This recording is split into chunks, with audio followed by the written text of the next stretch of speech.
I grew up in Buffalo, New York, third child of 5 children.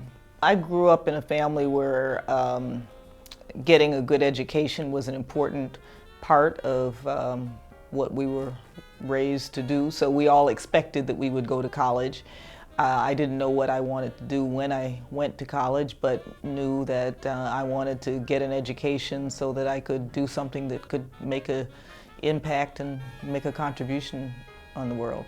In fact, I was so eager to get away from school and be independent that I left high school a year early. So I went to school first in Ohio and then ultimately transferred to school in New York and graduated from Barnard College. Well, I hadn't thought about going into medical school initially because I didn't really have any particular role models who were doctors. I also, grew up with this idea that being a doctor was something that you had to have some extraordinary preparation for, and I just thought it was unattainable. I had initially thought I would go and do a doctorate degree in psychology. It takes about 6 years.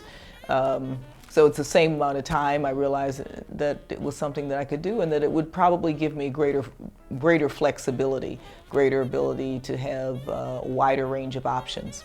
I did my specialization in pediatrics, so I went to the Children's Hospital in DC to do my pediatric residency training. So spent 3 years there learning to be a pediatrician. There have been a lot of people along the way who have given me a hand and made me believe in myself, and I think a lot of times it's not so much just the direct mentoring, but it's the ability to give people a sense of the possible, and that's what people have been able to do for me along the way.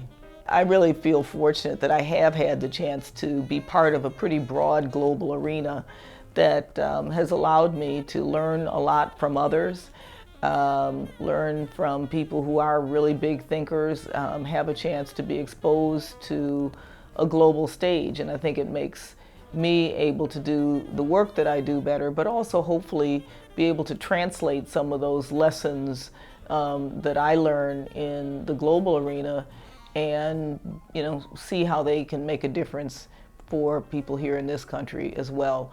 I think sometimes in the United States we forget that we're part of the globe and that we need to learn lessons just as we share lessons with others. Just so honored and humbled, because for me to be given this award from one of our historically Black institutions, these institutions that were founded by people who paved the path for me and others to be able to do what we do, it's really a true honor. And so, for me, anytime I'm honored by my own, it gives me an incredibly special feeling.